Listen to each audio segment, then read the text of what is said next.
All right. Hello again, Avengers, and welcome. Another exciting daily vlog. This is daily vlog number. I think we're at like 219. It's hard to remember. Yeah, 219. Very cool. So today, um, so first of all, very tired because it's very late in the day for me.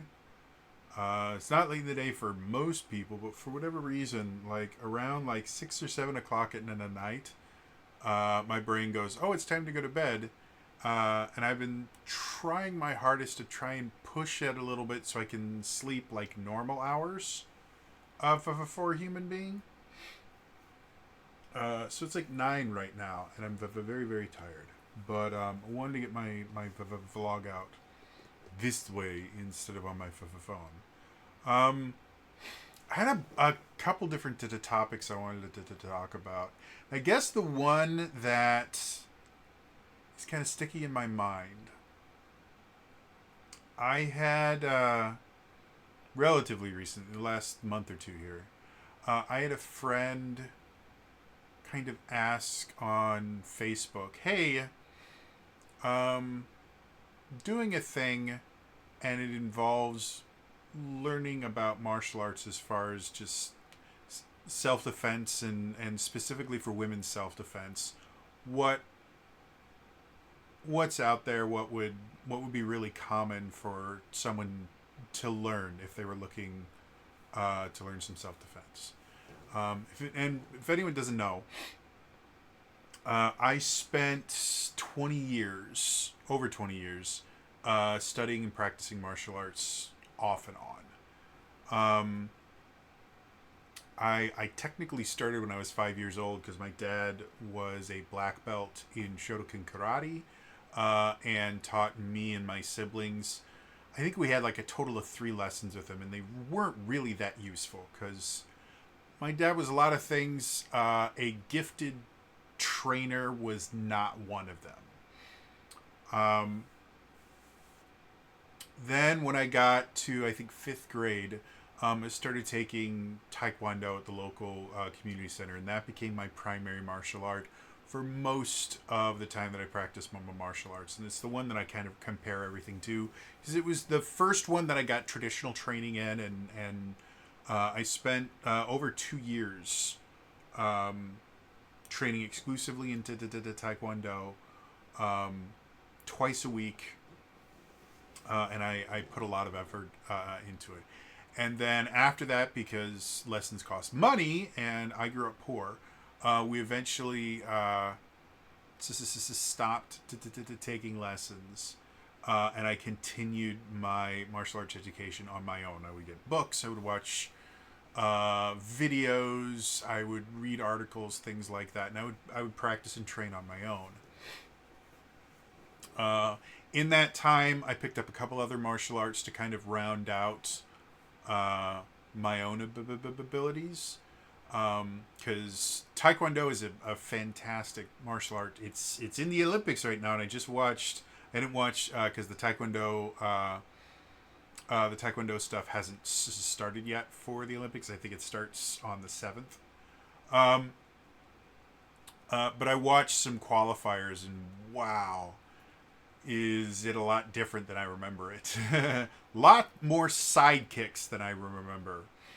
Um, but anyway, Taekwondo is a great martial art. I think it's a really effective martial art, and it has been. It was designed and trained to be effective, and because it has a combat sport um, application now, it's still relatively effective to a point. However, it is a striking style that focuses almost exclusively on your legs and kicking. So if you really want to be well rounded, you need to pick up some other stuff. I'd studied a little bit of boxing. Boxing, I think, is phenomenal, and it's a fascinating sport. and a very effective self-defense method as well. But it's just never been my thing, and it doesn't incorporate legs at all. So I looked into savate, which is French kickboxing, because it still uses your kind of traditional boxing stuff, but it also incorporates kicks, and it actually has some pretty wicked kicks and things like that can be devastating if you get hit by them. And then to round it out, I learned a little bit of Jeet Kune Do, not a lot.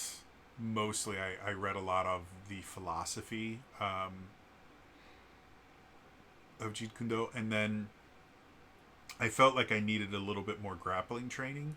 And because of my history with abuse that I have, I don't do well with being really, really physically close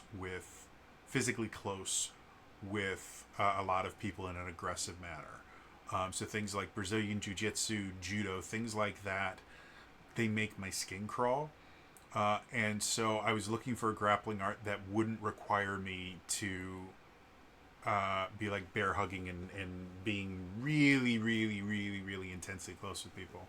And so I picked up a little bit of Aikido, which anyone that practices Aikido, I have the utmost respect for you, but it's simply just not a really effective self-defense style. And it isn't everything to do with how it's trained, and we'll get back to that in a second. So anyway, again, over 20 years of martial arts experience. I reply to my friend, well, depending on where they are, if they are looking for women's self-defense course, and when we're talking about here, right now, if you go looking for somewhere to learn self-defense, you are almost guaranteed to learn some Brazilian Jiu-Jitsu and some Muay Thai. For anyone who doesn't know, Brazilian Jiu-Jitsu is literally that. It's a Brazilian offshoot of Jiu-Jitsu, which is a Japanese grappling style. And it's taught all over the world. And it is really, really popular in MMA because it's an incredibly effective grappling style. If you have watched just about any MMA fight in the last, I don't know, 5 years, maybe a little bit longer than that, if they're on the ground, I will almost guarantee you they're using Brazilian Jiu-Jitsu, or they also call it BJJ. I've seen a couple other styles. Judo used to be really, really popular, probably about 6 or 7 years ago. And then Muay Thai is a martial art from Thailand, and it's specifically their kind of version of kickboxing, but calling it Thai kickboxing really doesn't do it justice. Muay Thai is an incredibly brutal style. One of the things that you do to train Muay Thai, if you're really, really serious in it, is Muay Thai practitioners will practice roundhouse kicks against palm trees. And the thing that makes a Muay Thai roundhouse kick different than literally any other roundhouse kick is Taekwondo has roundhouse kicks. And the way that it works is you actually hit with your instep, the top part of your foot. If let's say this was my foot and like this is the heel, you hit like this and you slap. It slap. In savate, they have a roundhouse kick as well. It's called a fouette, or whip kick. The interesting thing about savate is it's one of the only martial arts I'm aware of that you actually train while wearing shoes. Everyone else, you have to do it barefoot. And so because of that, you're expected to practice savate while wearing shoes. And the specific savate shoes that you wear actually have reinforced toes. And one of the reasons with that is instead of hitting with the instep, you actually curl your foot and you hit with your toe. So a savate fouette is really, really bad to get hit with because you are getting all the force from a roundhouse kick focused on a very, very small pointy bit at the tip of your toe. Muay Thai, however, instead of hitting with the instep, they hit with the shin. If you've never actually kind of felt your leg, your shin bone your shin is actually a bone called the tibia. The interesting thing about the tibia is an easy way to remember the difference between the tibia and the fibula, which is the other bone in your leg. Is the tibia is shaped like a T, and it has this really sharp edge at the front. That's your shin. So Muay Thai, they kick with that shin instead of the top of the foot. The top of the foot is padded because there's fat and other things on top of your foot, and there's ligaments in that, so it's not as bad. Your shin basically goes right up to your skin. There's really nothing covering it other than your skin. And so when you get hit by a Muay Thai roundhouse kick, it hurts. And they also don't generally aim their roundhouse kicks as high as other martial arts. Muay Thai roundhouse kicks are meant to destroy your opponent's legs, and they do it extremely effectively. So why do Muay Thai practitioners train their kicks by kicking palm trees? Because the purpose of that is to destroy all the nerve endings on top of your shin, so that you don't feel it when you kick someone. You can kick them that much harder. So if someone was to walk into any and there's a lot more than just roundhouse kicks, depending on which flavor of Muay Thai you're learning. They do use elbows and knees and other things like that, which are really, really effective self-defense tools that in most combat sports are illegal, because the thing that makes them so effective as self-defense tools is they do a lot of damage without requiring a lot of strength. And in a combat sports situation, that's bad. It can end up seriously hurting people. So Muay Thai does also employ elbow strikes, knee strikes, things like that. So it's a very effective, very practical martial art. And that's just about anywhere in the U.S. right now. If you walk into a gym that claims that they teach MMA, those are the two styles that you're going to learn. If you go to Europe, BJJ and Muay Thai are still popular. However, Judo is really, really popular all over Europe.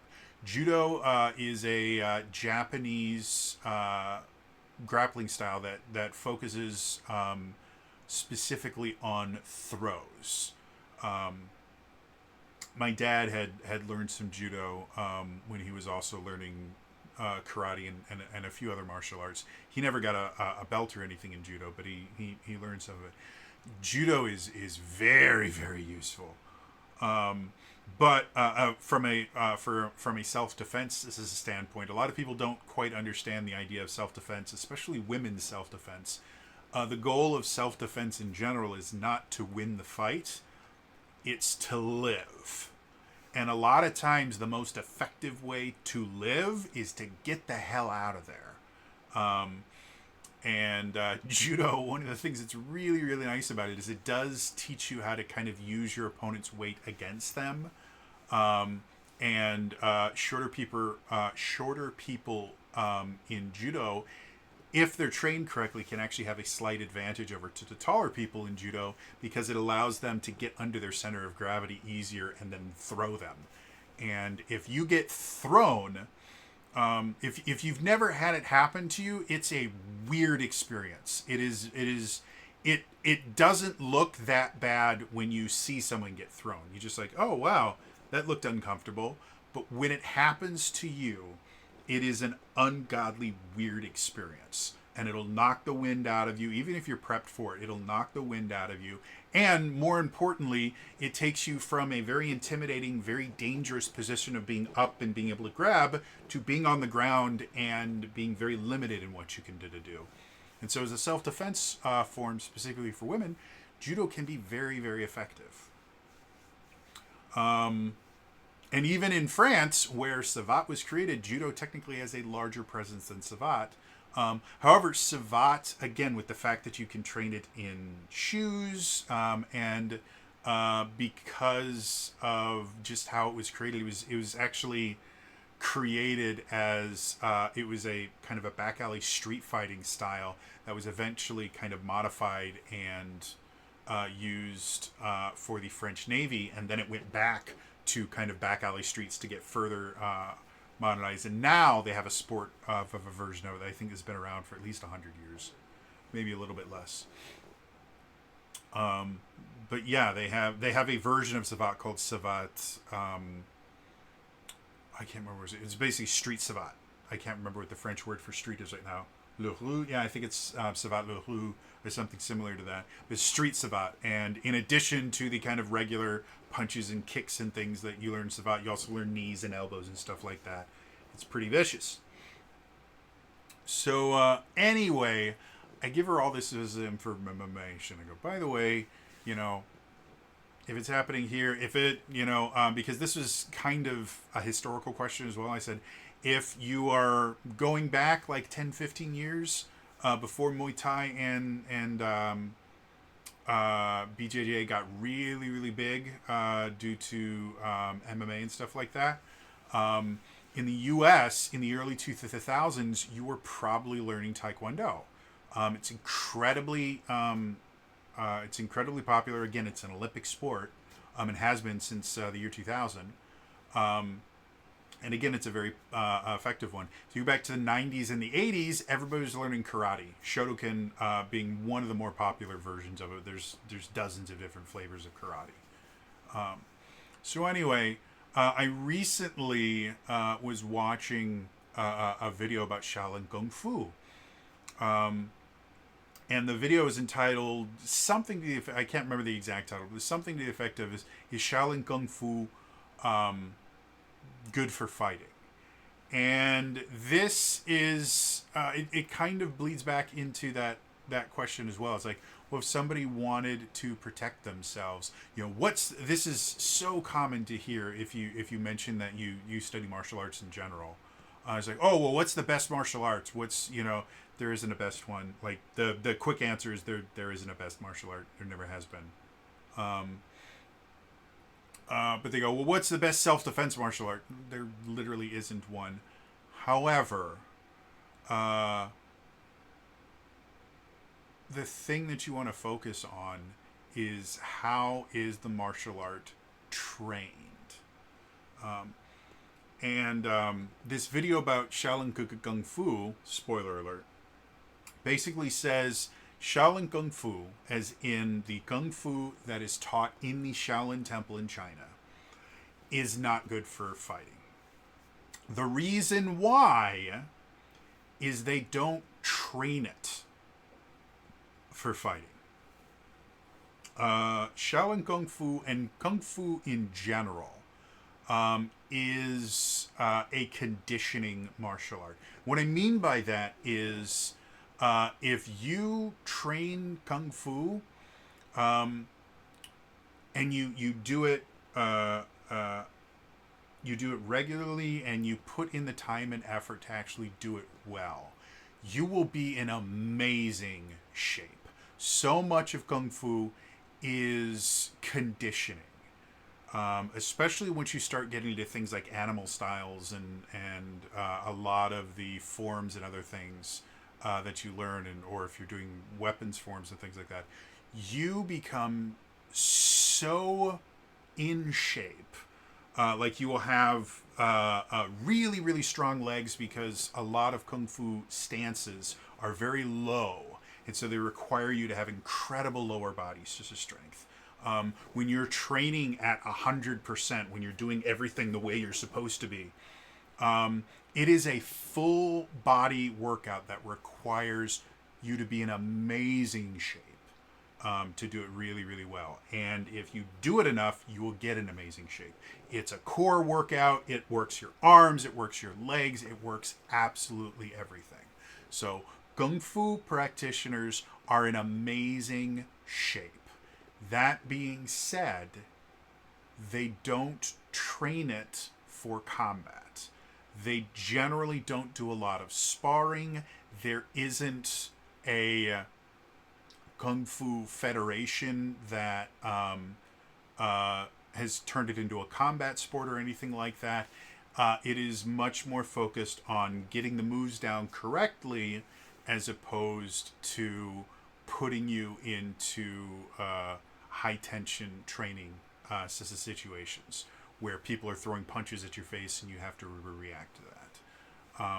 It's one of the main reasons why Aikido is such effectively a worthless martial art when it comes to defending yourself, because the training that you have for Aikido,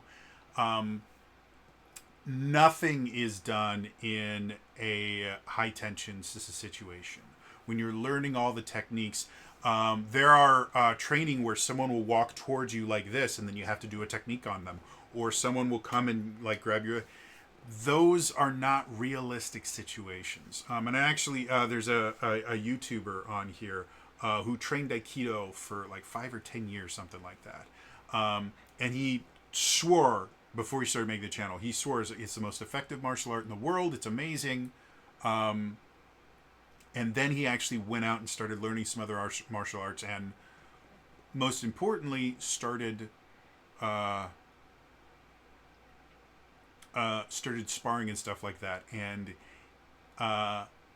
he couldn't use any of his Aikido. Even when he was given situations that were similar to the training that he had done, he was unable to pull off any techniques because it's just not trained that way. Same thing is true about Kung Fu. It's an incredibly amazing workout, but they don't train it for fighting. When you look at something like Brazilian Jiu-Jitsu, it is trained. Like I've got a buddy that I don't know what his belt rank is. It's high. It's not, black belt or anything like that, but it's high.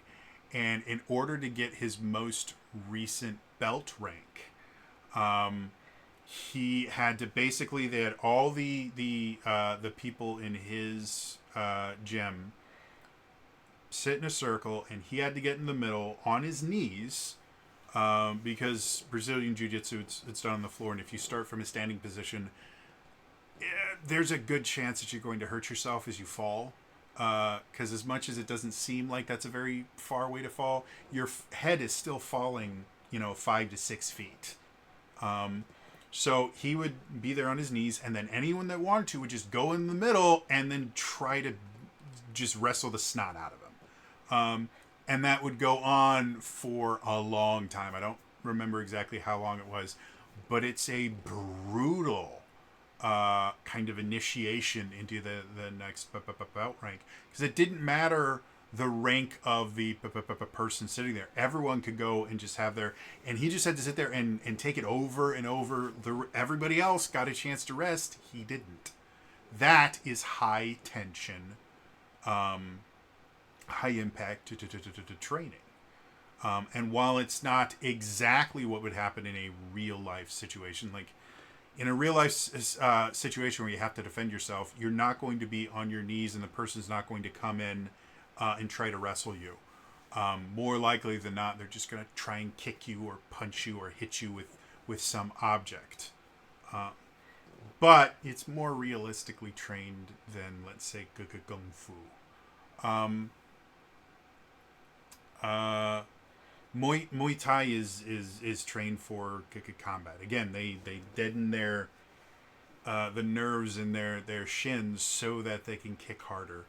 So that's one of the reasons why those are so effective. So yeah, when I was studying Taekwondo, we did sparring every Thursday. So we would have classes on Tuesdays and Thursdays, and Thursday half the class was just sparring. And I've done my fair share of sparring. I've never competed into the Taekwondo, though I really wish I would have. Because I think it's something that would have been a lot of fun. It would have been a great experience for me.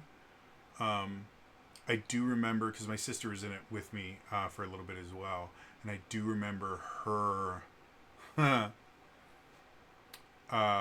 We were sparring, and she threw a roundhouse kick, and it hit me right here.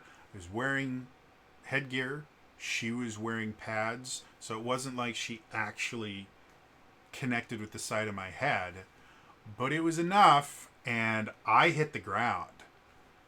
She hit me just right, and I just apparently what they say happened was I was in my fighting stance, and I just didn't block it well enough, and it hit me, and my arms dropped to my side, and I just went boom, and fell onto the concrete actually, because we were sparring in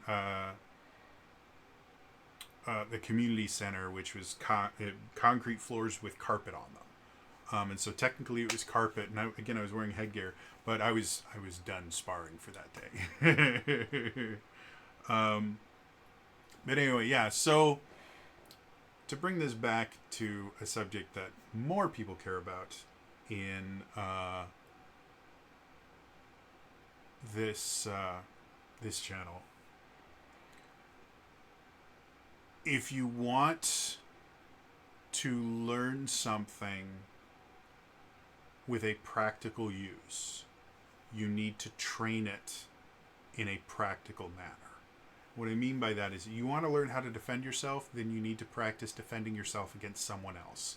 You can't learn self-defense techniques slow and never have any live defense training, never have any sparring or something equivalent to that, because all of the slow practice sessions in the world will not prepare you for that situation when a fist is coming at your head, or someone has actually grabbed you and kind of thrown you around a little bit.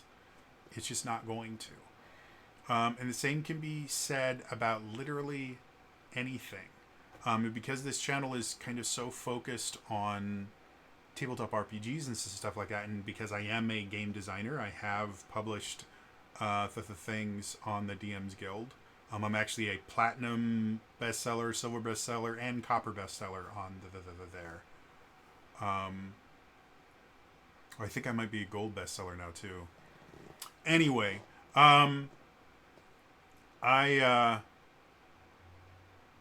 if you're designing something, you need to test it in real condit editions. You need to give it to people and have them actually play test it. You need to talk to people like I built a class. If I want to see if my class is broken, I'm going to give it to the people that I know that enjoy creating broken builds and things like that, and go, hey, break this for me.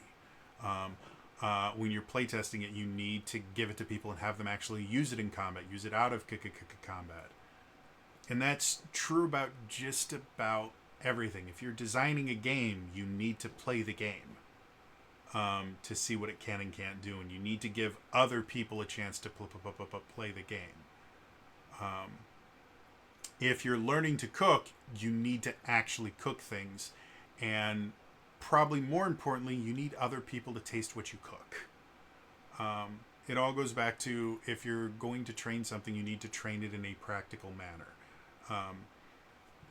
If you want to have practical skills. If you just want the theoretical knowledge, if you just want the spiritual knowledge, it is perfectly fine.